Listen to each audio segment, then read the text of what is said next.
Swipe right to the shadows. I matched with John on Tinder a few weeks ago. He had kind eyes and a crooked smile. After some texting, we arranged to meet at a downtown cafe at 9 p.m. I was excited and nervous as I left my apartment.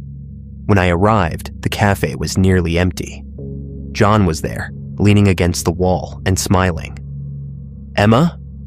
Great to meet you," he said warmly. I sat down, suddenly aware of how fast my heart was beating. Conversation started easily. We talked about our jobs, music, and travel. He laughed at my jokes and even brushed a strand of hair away from my face. For a moment, I forgot my nerves. By midnight, John suggested continuing the night at his friend's nearby apartment. I hesitated for a moment, then nodded. "Okay," I said. "Sure." He took me to his fourth-floor apartment. He offered me a glass of red wine. The place was warm and almost too tidy. On one wall, a bookshelf held psychology books and travel guides, the same things we had been talking about.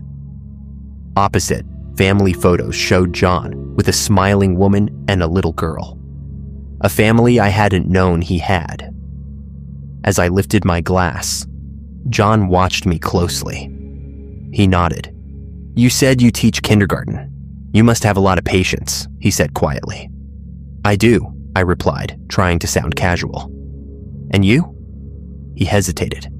"Actually," he said slowly, "I've been home lately, taking care of things." He smiled weakly, avoiding my eyes. The conversation stalled. Something about his answer felt off. Suddenly, the lights flickered and went out. The apartment was silent except for the hum of my breath. The darkness made me freeze. I found the lamp switch and flicked it on. The dim light revealed John standing very still in the corner, staring at me. The door behind me was locked. "Everything okay?" he asked softly. His voice was calm, but I saw his knuckles grip the wine glass so tightly they turned white.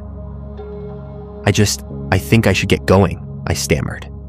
"It's really late." He smiled, a small, slow curve of his lips. "Okay," he said softly. But as I stood, I realized his eyes were fixed on mine too steadily. "Stay a little longer," he added, almost a whisper. A knot formed in my stomach. I shook my head. "I really should go," I said. John's face lost that friendly calm. "Emma," he said, using my name in a way that made my blood run cold. He followed my gaze to the photo of the woman on the wall. Then he looked back at me. "You remind me of her." The woman in the photo, the one smiling next to John, was wearing the same gold necklace I had on. A chill ran down my spine.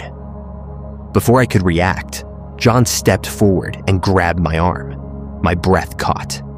He pressed in close and hissed, "I know everything about you. I know where you live." I wrenched my arm free and bolted for the door. My fingers rattled the doorknob. It wouldn't budge, locked. John stood behind me in the dim hallway. Calmly, he said, "Emma, you can never leave." I burst out the door and fled down the stairwell. John's shouts chased me. I ran into the wet night, not stopping until I reached the busy subway entrance several blocks away. At dawn, safe but shaking, I checked my phone. It buzzed with a Tinder notification. "John, 32, 0.2 miles away," it read. My heart froze. How was that possible? I hadn't even logged off Tinder. His profile was back, closer than ever. I wasn't safe, not by a long shot. Portrait of fear. I never thought a Tinder date could feel like a trap until I met Alice. Her profile picture showed a smiling woman in front of city lights. We had texted for a few weeks. When I finally saw her in a downtown bar, I felt a strange jolt, as if the night had pushed us together. She wore a vintage velvet dress and ordered a whiskey. I smiled and said, "You look great." She blushed. We talked about our jobs and what brought us to the city. She mentioned she was into art and had an apartment full of her paintings. The clock on the wall read 10:45 p.m. when she asked softly, "Do you want to see some of my work?" She led me out into the street and to a narrow apartment building a few blocks away. The old elevator rattled as we climbed to the 5th floor. In the hallway, a small black cat darted past and disappeared under a door. Alice unlocked her apartment and opened the door. It was surprisingly dark inside. Only a single lamp cast light on the wooden floors. She closed the door with a soft click. "Whiskey?" she offered, motioning toward a sofa. I nodded, feeling a little uneasy. She disappeared into another room and returned with 2 tumblers.